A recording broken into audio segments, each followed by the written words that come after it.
We have got a major storm coming, and it's just blowing in now. It's literally just starting to drizzle a little bit. The sky is beautiful right now. Hi, we're Matt and Christina. We love living in our off-grid, self-sustaining home in the mountains of southwest Colorado.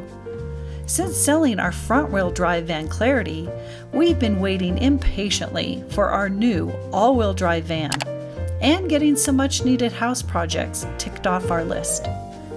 We can't wait to apply what we've learned from building Clarity and traveling in her for 3 years to building out one of the first Transit Trail editions to come off the line. So I don't know about you, but for me, this is definitely the most challenging part of the van build. And that is figuring out exactly where things are going to go in three-dimensional space. I have this entire build actually in my head, but dealing with all these little pieces taxes my brain. It just does. Here what I have is a mock-up of the side panel on the driver's side above the wheel well. So the wheel well will be here.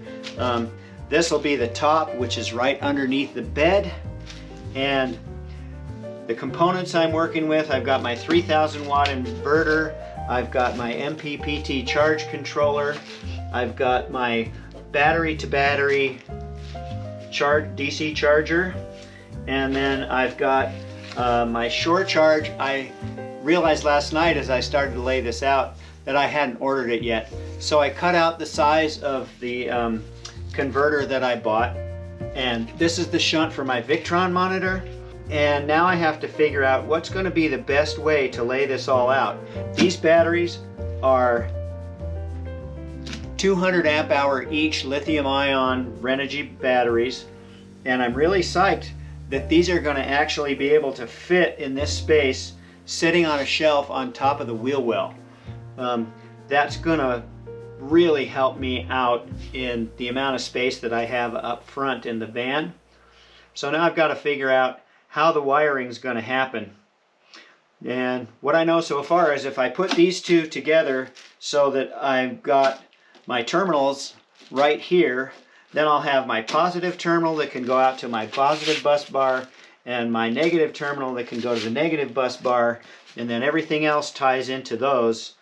So that'll make the wiring simpler. And then all I have to do is tie these in parallel, so I'll have a shunt that goes from positive to positive here and a shunt that goes from negative to negative here. So now all I have to do is figure out how I'm going to wire all this. Taking time to look at different ways to lay out the components has alleviated some of my anxiety about it, while allowing for wire size, trying not to cross wires, and to have it be neat and tidy. There are unknowns that will have to wait until the van arrives to finalize, but at least I made enough progress to know it will all fit. It was important to me in this build to try to get the majority of the electrical system under the bed on the driver's side above the wheel well. These Renogy 200 amp hour batteries are pretty big and heavy, so I'll need to build a stout platform for them. But I have the room since the wheel wells in the Transit are relatively small. I couldn't be happier. So the bottom line is I am pretty happy with this layout. I'll be able to get the batteries back there and all the devices that I need, and I may even end up putting the WeBoost back there, but I'll deal with that when I get to doing the installation. And Jesse is out here just making sure that there are no wildlife close to the house. He has his perimeter that he patrols every day.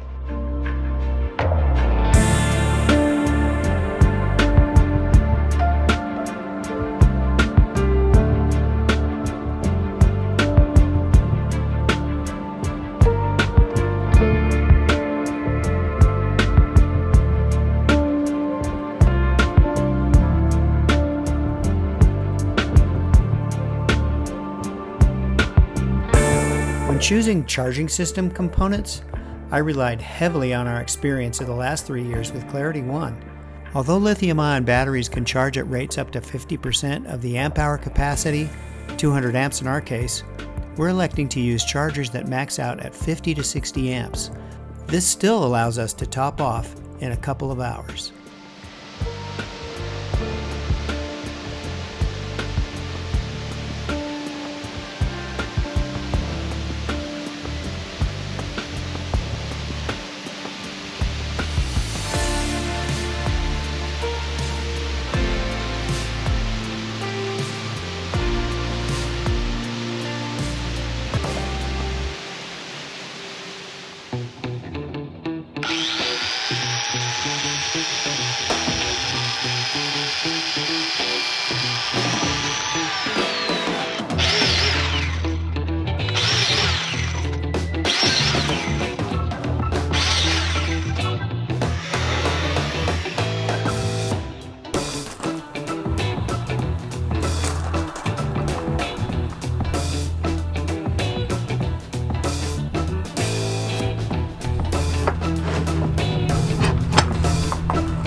This is the kitchen cabinet. It's going to have the kitchen sink, the cooktop in it. Underneath it's going to have the gray water tank, the hot water heater, and the propane tank, as well as a space for trash. That's going to be the main thing. This is our systems room in the van. A little bit later I'll show you how all of that goes together underneath, but right now I'm going to be working on the recessed area for the cooktop, and so I'll just show you what I'm doing.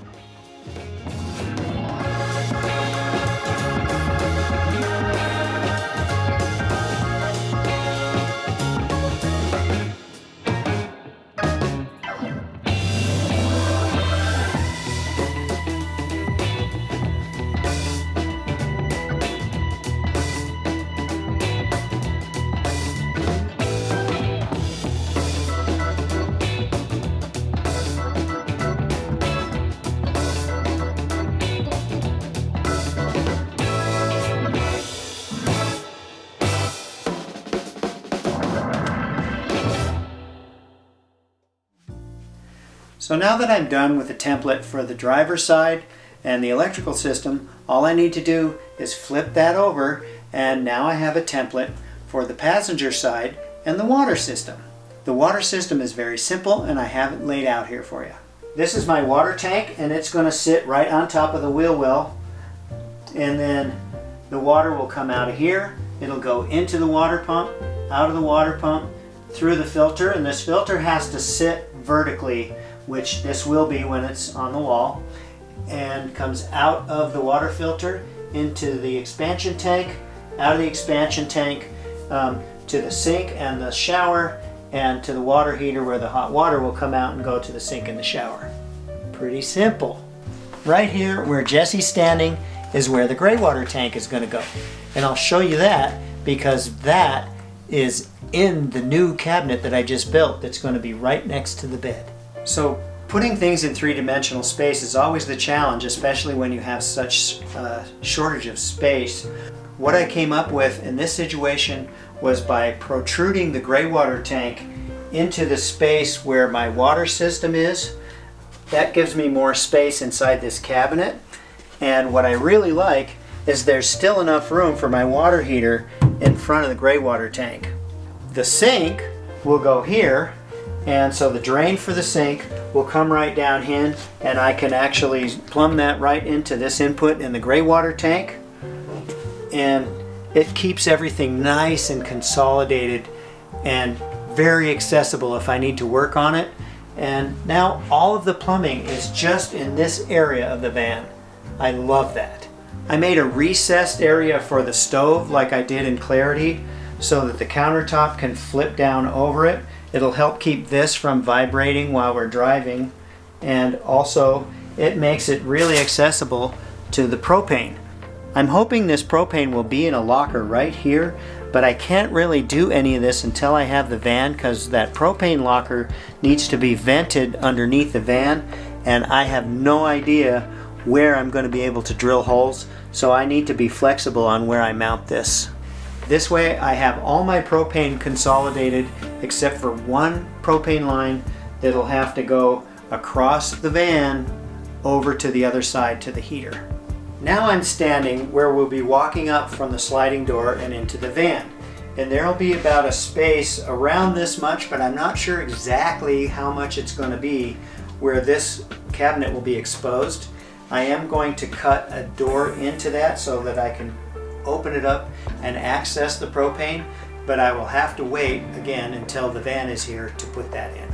So we're feeling like this is just about all we can do until the van gets delivered, and from some of the comments we've gotten on our channel, it could be months, literally 7-10 months before we get the van. I don't know what is going on with Ford, but we're finally just letting go. Whoa, it's windy! So we're just letting go. We're going to do home projects. We're going to spend time out in the woods. We might do a little traveling even, staying in hotels, God forbid, or go camping without the van. And we just have to let go and live our lives. So I think we're going to end this one here. We really thank you for watching, and we'll see you on the next one.